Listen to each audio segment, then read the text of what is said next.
빨래 치마 같은 걸 만드는 거죠.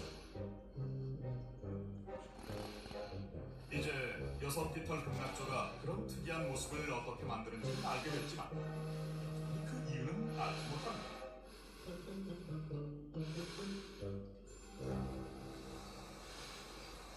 우린 시마다 씨의 근접 촬영을 통해 단서를 찾았죠. 이곳을 찾아온 방문자가 있었습니다. 아주 평범하게 생긴 갈색 새죠. 이 새가 암컷 로에스 여섯 깃털 극락조라는 증거는 푸른색의 눈뿐입니다. 털이 검은 건 수컷뿐이죠.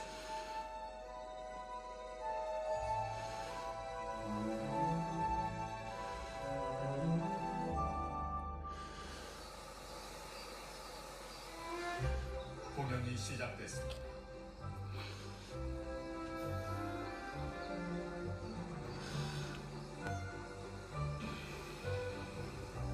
단 하나의 관객을 위한 거죠. 암컷이 매혹된 것 같군요.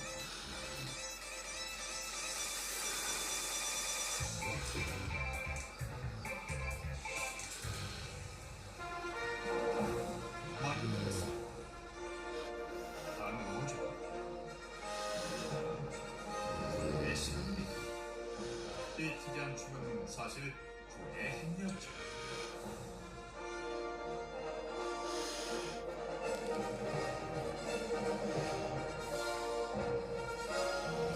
수컷은 계속해서 자신의 기장을 펼칩니다.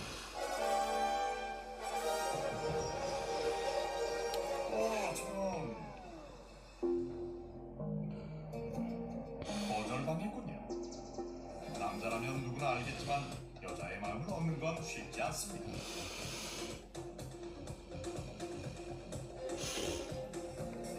이제 우린 이유를 알게 됐죠. 하지만 이 새는 아직 웃는 얼굴은 보여주지 않았습니다.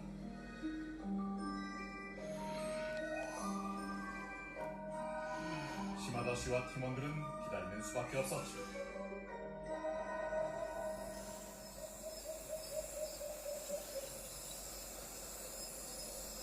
암컷은 짝을 고를 때 무엇을 보는 걸까요? 암컷 한 마리가 나뭇가지에 앉아있군요.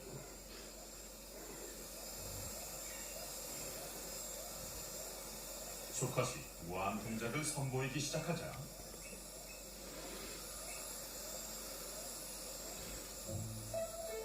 암컷이 가까이서 들여다보죠. 이번엔 리듬감 있게 머리를 흔듭니다. 시마다 씨가 이걸 봤을 때 떠오른 생각이 있었죠. 이 암컷은 위에서 공연을 내려다보고 있습니다. 우리도 똑같이 해본다면 전혀 예상치 못했던 것을 보게 될지도 모르죠. 시마다 씨의 계획은 암컷의 관점으로 그 춤을 관찰하는 겁니다.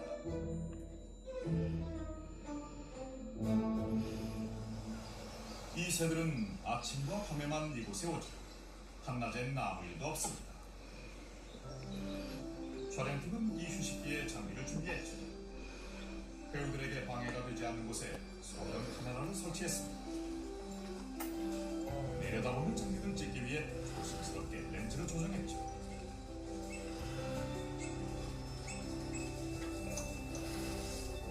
수고한다. 내 쪽도 희귀. 소소소. 준비가 다 됐습니다. 암컷이 이 나무까지 앉으면 수컷이 바로 그 밑에서 춤을 추겠죠.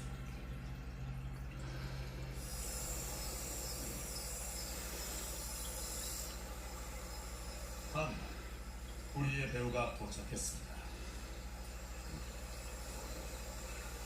평소와 같이 정리하기 시작하죠.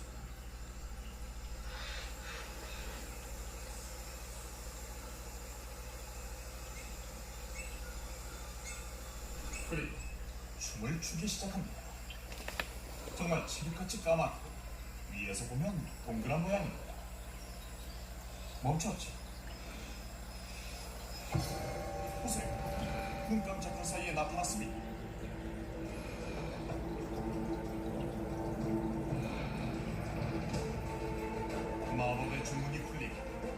모습을 되찾으면서 수컷의 춤이 끝났습니다. 다시 한번 보죠. 이새는 몸을 둥글게 하고 불안정한 걸음으로 걷기 시작합니다.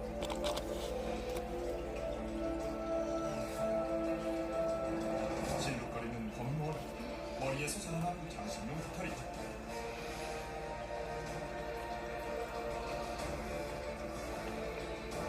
그리고 움직임은 멈췄을 때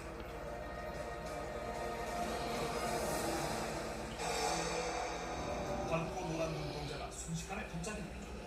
푸른색 입모양은 좌우로 흔들리죠.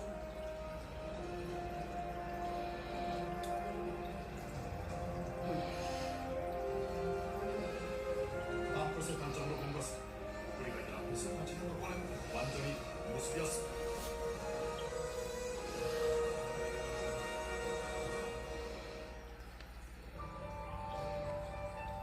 새들이 휴식을 취하는 동안 2000m 높이의 봉우리들 사이에 자리 잡은 근처의 외딴 마을을 방문해보고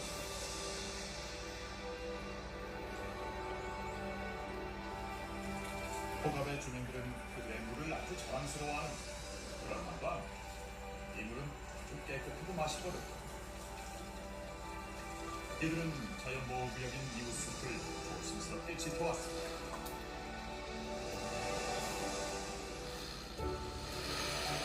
이 귀중한 물은 로웨스 여성 깃털 군락조를 포함한 수많은 생물의 삶을 지탱하죠. 수컷의 구의 행위는 암컷의 관점으로 보아야 합니다. 처음엔 작은 공 하나가 왔다 갔다 하죠.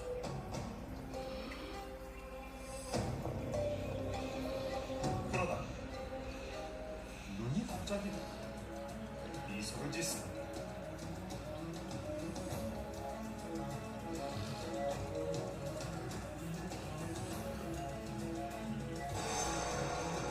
어떻게 이렇게 기괴한 모습을 만들 수 있을까요?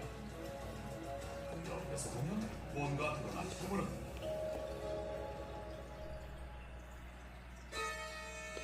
먼저 인사를 하죠. 발레리나처럼 춤을 출 때 위에서 보면 완전히 둥근 모양이었습니다. 그리고 우리가 기다리던 순간이 오죠. 이제 수컷은 순식간에 자신의 머리를 숙인 겁니다.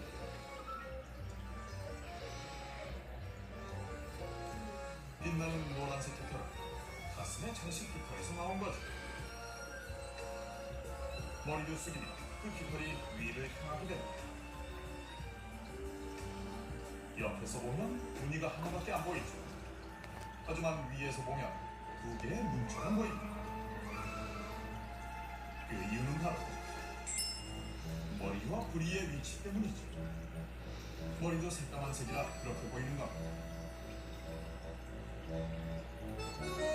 하지만 그렇게 간단할 리가 없죠. 머리를 숙이는 것만으로 완전히 까매지진 않을 겁니다. 그건 부리 위에 흰 부분이 있기 때문이죠. 내 눈에 잘 띕니다.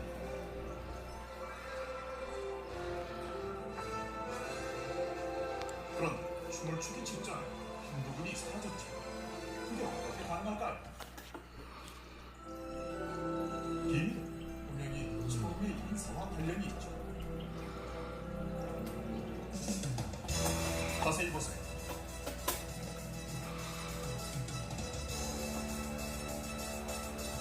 이마에 있는 깃털을 움직여서 흰 부분을 덮을 수 있습니다.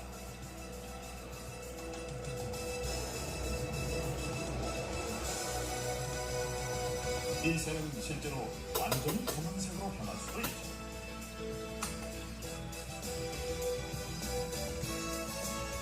하지만 아직 멀었습니다. 우린 아직 이 새의 속임수를 모두 파악하지 못했죠. 2018년 네이처 커뮤니케이션즈 학술지에 발표된 연구 논문에 따르면 이 새 깃털의 반사율은 극히 낮습니다. 깃털은 빛의 99% 이상을 흡수해 여섯 깃털 극락조가 지구상에서 가장 검은 새처럼 보이게 했죠.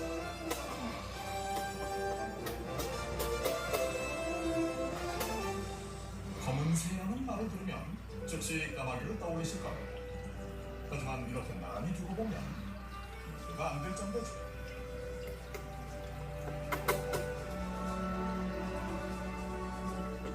전일품은 이 검은 깃털이 얼마나 놀라운지 알아보기 위해 자체적으로 실험해보기로 했습니다. 이 실험실에 6깃털 극락조의 깃털처럼 빛의 99%를 흡수할 수 있는 물질이 있다는데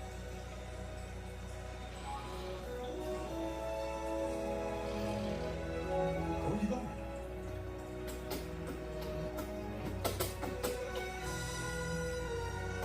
이 물질에 레이저를 쏘아보면 빛이 사라지죠.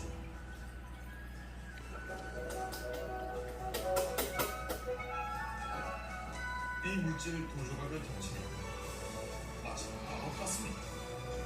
마법감에서 두 개의 물질은 구분이 되지 않죠.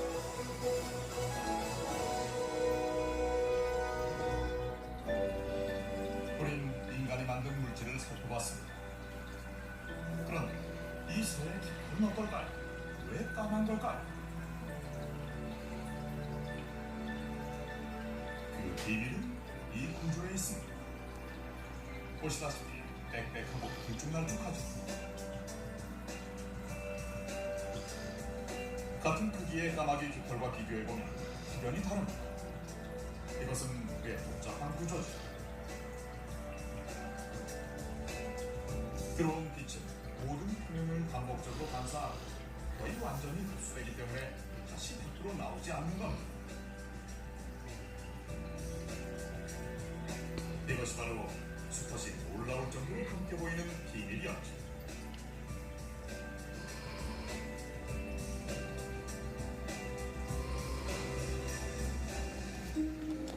하지만 그 목적이 뭘까요? 시마다 씨는 오랫동안 의문을 모았습니다. 그는 이 새가 순식간에 매혹적인 광채를 뿜어내기 위해 몸을 완전히 까맣게 만든다고 생각하죠.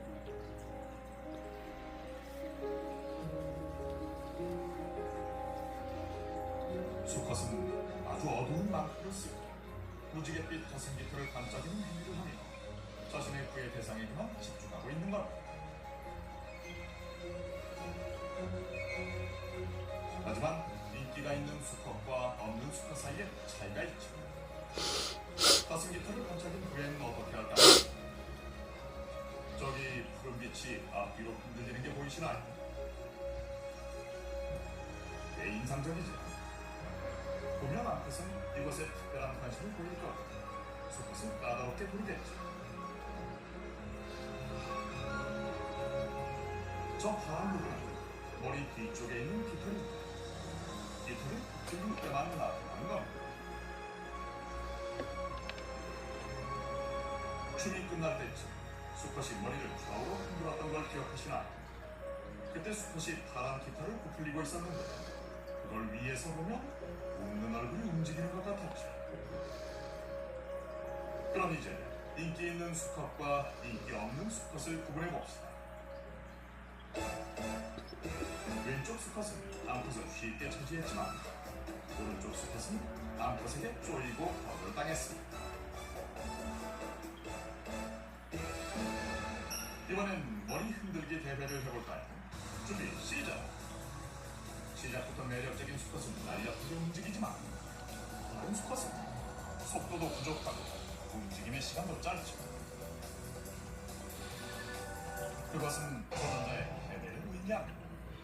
매력적인 수컷은 빠른 속도와 오랜 움직임 덕분에 암컷의 선택을 받게 되는 거죠. 이게 진짜 대화는 아니죠. 하지만 수컷의 춤에서 암컷이 찾고 있는 건 정확히 뭘까요? 먼저 머리를 흔드는 속도와 지속 시간이 수컷의 체력 수준을 보여줍니다. 그리고 춤은 공연자의 경력을 보여주기도 하죠. 이 동작을 익히려면 5년이 넘게 걸릴 것으로 보입니다. 수컷들은 처음부터 깃털이 검진 않으며 암컷처럼 갈색입니다. 별로 인상적이지 않죠. 수컷은 자라면서 검은 깃털이 나타나고 춤을 더 잘 추게 됩니다. 좌측 부부에 암컷이 혼자서 새끼를 기르죠.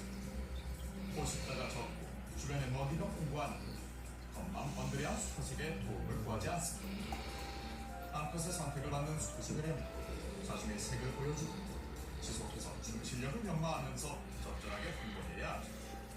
이 특이한 부의 춤은 그렇게 탄생한 겁니다.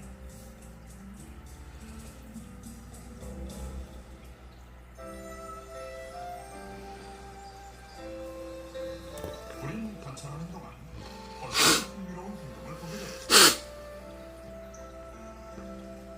공연 무대 위 나뭇가지에서 나뭇잎을 치우는 수컷을 발견했습니다. 바로 위를 쳐다보니 잎이 거의 남아있지 않았죠. 그래서 멀리서도 그 무대가 보입니다. 수컷들은 남컷들에게 자신의 공연을 잘 보이게 하려고 엄청 노력하죠.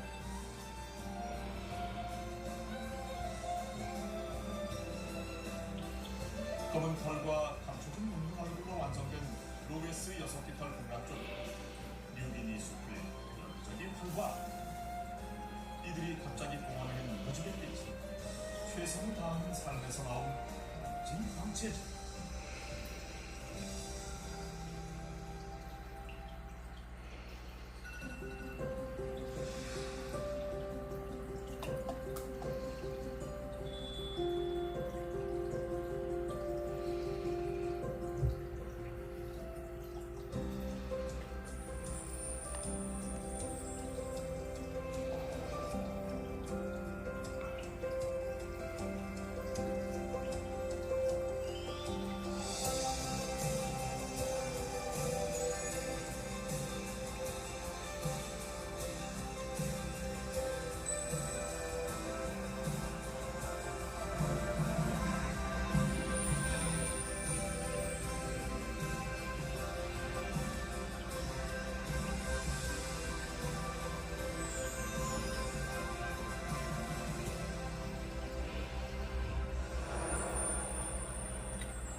고장이나 사고로 멈춘 차량과 이를 미처 발견하지 못한 다른 차량에 발생하는 추가 사고.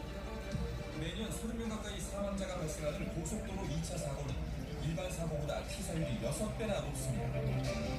사고가 사고를 부르는 고속도로 2차 사고, 어떻게 예방해야 할까요?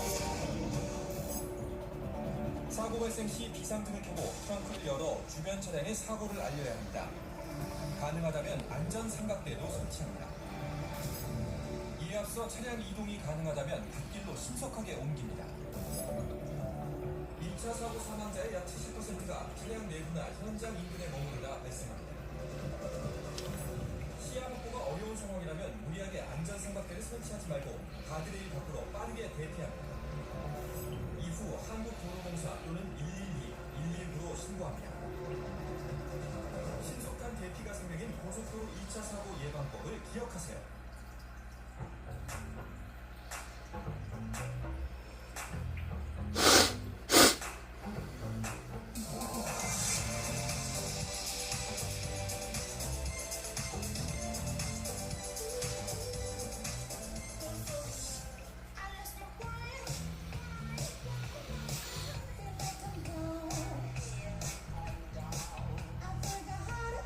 Chicken, don't know my root, for Thursday.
시청자 여러분 안녕하십니까. 박종훈입니다. 오늘 자서전 쓰는 법 강의 5번째 시간입니다. 지금까지 장면을 고르고 재료를 모았고 설계했습니다. 내 인생에서 잊고 살았던 구체적인 기억과 추억 조각들을 모았습니다. 우리는 자서전을 쓰는 모든 단계 중에서 딱 중간 지점에 서 있습니다. 아름다운 문장, 훌륭한 글에 대해서는 아직 신경 쓰지 말자고 말씀드린 적이 있습니다. 재료를 모을 시간이니까요. 오늘까지 마지막으로 글 쓰는 준비 과정 설명드리겠습니다. 오늘의 제목은 뭔가 자기 인터뷰입니다. 왜 그랬지? 그때 왜 벌었지? 왜 벌어졌지? 이런 질문을 하는 이야기입니다. 자기 스스로에게 차분하게 질문을 해서 빠진 사실을 찾아내고 사실들 사이 이유와 배경을 더 단단하게 묻는 작업입니다. 화제에 올랐다고 얘기하는 것은 중독이죠. 그리고 앞이 화제가 될지 안 될지 쓴 사람이 자신이 없어서 하지다라고 강요하는 겁니다.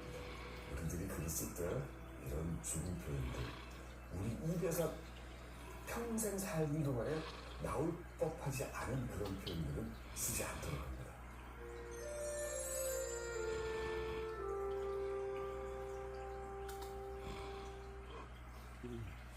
두 번째, 문장은 짧습니다.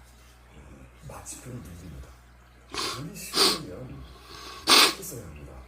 문장은 짧게 씁니다. 문장이 복잡하면 두서가 없어집니다. 그리고 문법적으로 틀릴 확률이 커집니다. 기계하고 똑같습니다.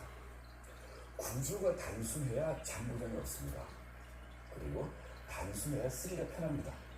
쉽게 관리할 수 있고 사용도 쉽습니다. 그러면 그 글은 단순한 기계처럼 독자들에게 쉽고 편하게 읽히고 문법도 틀리지 않습니다. 읽어보겠습니다. 그 카메라는 책상에서 몇 번이나 떨어뜨려도 멀쩡했고 무겁지도 크지도 않았으며 사용법도 간단했다. 한 문장입니다. 이거를 짧은 단문으로 나눠보겠습니다. 그 카메라는 책상에서 몇 번이나 떨어뜨려도 멀쩡했다. 무겁지도 않았다. 크지도 않았다. 사용법도 간단했다. 긴 문장을 토막토막 자르면 읽기 쉽습니다. 이해하기도 쉽습니다. 쓰기도 쉽습니다. 늘어지지 않습니다. 그리고 계속 읽게 됩니다. 독자는 숨 차지 않고 계속 따라오게 됩니다. 조지 오웰이라는 사람이 있습니다. 소설가죠. 이 사람이 글 쓰는 방법을 몇 개 정리한 게 있는데 그걸 정리하면 짧고 쉽게 쓰라는 얘기입니다. 이 사람이 1946년에 정치와 영어라는 수필에서 6가지 글쓰기 원칙을 제시했습니다. 물론 영어의 원칙이긴 하지만 이게 한글 자서전의 그대로 통하는 그 원칙입니다. 고개 읽어보겠습니다. 흔히 보는 지위와 의미는 절대 쓰지 않는다. 죽은 표현을 쓰지 말라는 얘기입니다.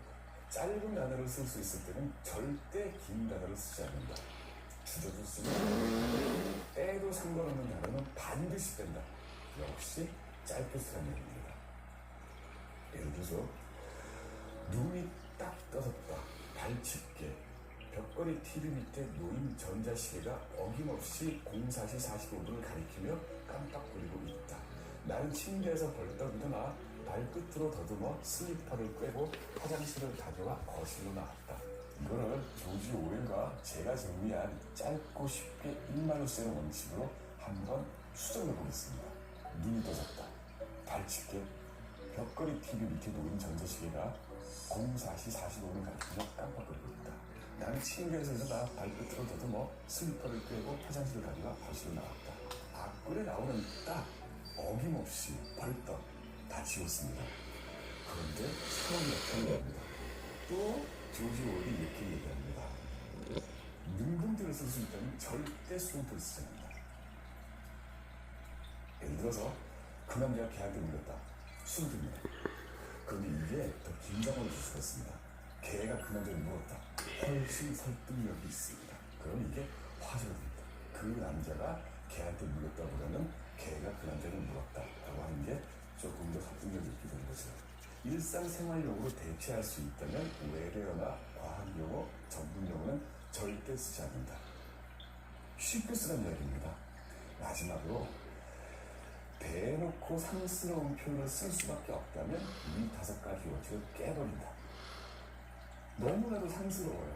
너무나 욕설스럽고 이걸 쓸 수밖에 없는 상황이 된다면 차라리 길게 쓰거나 조금 어려워도 내려오게 쓰자 라는 게 조지 오웰의 원칙입니다. 품격은 무언가 어렵게 쓴다든지 고상하게 쓴다든지 오는 게 아닙니다. 짧고 쉽게 쓰는 데에서 그 내용 품격이 생기고 그 글에 힘이 생기는 겁니다. 짧고 쉽게 쓰라는 이야기입니다.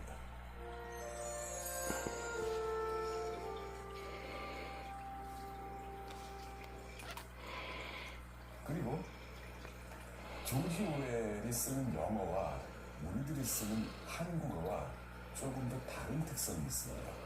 바로 리듬입니다. 문장을 짤막짤막하게 쓰면 리듬이 생깁니다. 그 옛날에 서당 훈장님이 창정을 읽을 때 어떻게 하던가요? 하늘 천까지 고물던 누르왕 하면서 몸을 흔들하고 고개를 껐다닥 펴봅니다. 래퍼처럼 리듬을 탑니다. 한국말이 참 신기한 게 짧고 쉽게 쓰면 저절로 리듬이 생깁니다. 우리들이 쓰는 말 가운데 기초적인 생활 용어들을 한번 생각해보죠. 하늘에 있는 해, 달, 얼굴에 있는 눈, 코, 입, 먹는 쌀, 밥, 입는 옷, 사는 집. 모두 한 글자입니다. 학교, 가문, 음악, 바보, 천재. 두 글자입니다. 이런 단어들이 동사가 되고 형용사가 되고 주어, 목적어가 되면 뒤에 다른 글자, 뭐 조사라든지 어미라든지 이름이 붙어서 세 글자, 네 글자, 다섯 글자가 됩니다. 대부분 그렇습니다. 이 어휘들이 우리들이 아무 의식 없이 입으로 말하고 있는 리듬을 만듭니다.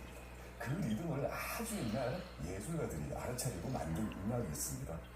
그게 시조입니다. 3434, 343입니다. 시조 민물입니다. 완창하는데 7시간, 8시간 걸리는 그런 글도 문장이 짧고 쉬우니까 리듬이 있으니까 앉아서 기분 좋고 신나게 듣게 됩니다. 이 리듬을 타면 독서를 즐길 것입니다. 내용과 상관없이 일단 글 읽기 자체가 신이 납니다. 내용을 쉽고 짧게 썼다면 그 외에는 이 리듬을 탈 수 있도록 신경을 쓰면서 글 쓰십시오. 어떤 단어를 앞에 쓰고 어떤 단어를 뒤에 쓰면 리듬이 생기나 고민하면서 글을 써보십시오. 이 단어를 어떤 말로 바꾸면 또 리듬이 생기는지 또 고민해보십시오. 똑같은 글이라도 리듬감이 있는 글이 더 좋습니다. 여기에 이상하게도 제가 글을 써보니까 거북하게 만드는 요소가 있습니다. 틀리진 않았는데 뭔가 거북한 게 있습니다. 그런 고약한 우리말이 의와 겉입니다. 혹시 지금 이 방송을 보고 계시는 분들 친구들과 이야기할 때 의와 겉이라는 말을 써본 적이 있는지 궁금합니다. 나의 집이라고 해요? 너의 칼이라고 합니까? 우리들이 모이라고 해요? 내 집이라고 하고 너네 집이라고 하고 우리들 모이라고 합니다. 내 칼이라고 해서 이 의와 겉은 문법적으로 틀리지 않습니다. 의를 써도 맞고 겉을 써도 맞습니다. 그런데 이상하게도 의와 겉을 남발하면 믿음이 끊어집니다. 같이 한번 읽어볼까요? 설에는 친가 친척들이 놀러 왔지만 제사 준비는 어머니 몫이었다. 이게 우리들이 옆 사람한테 이야기할 때 쓰는 문장입니다. 설에는 친가 친척들이 놀러 왔지만 제사 준비를 하는 것은 어머니의 몫이었다. 제사 준비는 어머니 몫. 우리는 이렇게 이야기하지 않습니다. 어머니가 다 했다. 이런 식으로 씁니다. 또 이런 식으로 있습니다. 아버지는 10사람의 스승보다 낫다는 말이 있다. 이는 자기를 낳고기는 아버지의 역할이 그만큼 중요하다는 것이다. 의자를 떠오고 있습니다. 아버지는 10스승보다 낫다는 말이 있다. 자기를 낳고기는 아버지 역할이 그만큼 중요하다는 뜻이다. 화면에서도 줄수가 늘어나있고 글자가 늘어나있습니다. 읽기도 거북합니다. 한 문장을 구성하는 덩어리가 늘어납니다. 그래서 읽는 속도도 느려지고 리듬은 늘어집니다. 되도록이면 이 의자와 겉자 두 글자가 들어가지 않는 문장을 쓰십시오. 어떻게 하면 그 문장을 쓸 수 있을까? 그 여러분이 노력을 해야 됩니다. 한 문장을 쓸 때 고민해야 됩니다. 그것까지 이렇게 돌려줄 수는 없겠지. 물론 겉자가 필요할 때가 있습니다. 강조를 할 때, 그게 변사들이 할 때처럼 그거 했던 것이었던 것이었다 처럼 겉이라고 강조할 때는 있어야 됩니다. 한 가지가 더 있습니다. 예를 들어서 잘 모를 때 뭐뭐 했을 걸 할 때는 괄자를 써야죠. 1 더하기 1은 2입니다. 그렇죠? 근데 1 더하기 1인 2인 줄 모르는 사람이 있어요. 그럴 때 그 사람은 솔직해야 됩니다. 1 더하기 1은 2일 것이다 라고 써야 됩니다. 추정을 할 때, 강조를 할 때 그 두 가지 경우에는 것을 쓰시면 됩니다. 정의를 맺습니다. 그게 있을 때 첫 번째 일말로 씁니다. 친구에게 전화하듯이 이해하듯이 어려운 말은 배웠습니다. 두 번째 문장은 짧게 씁니다. 마침표를 누르십시오. 마지막으로 누동사입니다. 우리들이 잘 알고 있는 시조로 생각하십시오. 오늘 여기까지입니다.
시간에 쉬는 반문으로 문장을 쓰라고 이야기했습니다. 용도 이제 그 문장으로 다 장면을 구성하는 방법을 하는 내용입니다. 자서전은 지난 시간에 이야기했듯이 독자를 상대로 쓰는 상품입니다. 일자가 다르게 스스로 아무리 잘 썼다고 평가하더라도 독자가 즐기지 못한다면 불문입니다. 내용이 알차고 전달하는 메시지가 심오해도 꽝입니다. 재미있습니다.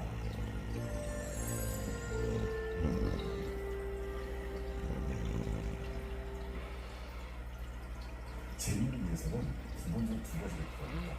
먼저 외연적으로 믿음이 있어야 합니다. 독자가 믿음이 그런 읽을 수 있어야 합니다. 그러면 짧고 쉽게 쓰면 됩니다. 그런데 문장이 좋다고 해서 글 전체가 좋다는 건 없습니다. 글 전체를 재밌게 만드는 더 큰 원칙이 있습니다. 구성, 그러니까 글 디자인입니다. 글을 읽는 재미는 바로 이 구성에서 나옵니다. 옛날도 그런 말이 있죠. 구슬이 서사라도 깨야 보더라고. 오늘은 그 짧은 글로 고비를 만든 차례입니다. 원숭이 똥구멍은 우리 노력하고 있는 원초적 내용입니다. 원숭이 똥구멍이 어떻게 백두산인지를 그래서 증명해야 합니다. 이야기하고 싶은 주제가 원숭이 똥구멍 백두산입니다. 짧죠? 그런데 첫 문장에서 원숭이 똥구멍 백두산이야 라고 써버리면 더 이상 그 진행할 수가 없습니다. 더 이상 이야기할 소지도 없고 독자한테 똥구멍이 왜 백두산인지 설득할 수가 없습니다. 원숭이 똥구멍 빨개? 빨개는 뭐야? 사과. 사과는 뭐야? 맛있지. 맛있는 건 바나나야. 바나나는 길지. 긴 건 기차야. 기차는 빨라. 긴 건 비행기야. 긴 건 높지. 긴 건 뭐야? 그래서 원숭이 똥구멍이 백두산인 거야 라고 이야기를 해주면 독자들은 하고 읽다가 보니까 원숭이 똥구멍이 백두산이 된 사실을 알아챕니다. 그게 글입니다. 이렇게 주제를 설득하는 과정이 글입니다. 원숭이 똥구멍은 백두산이라고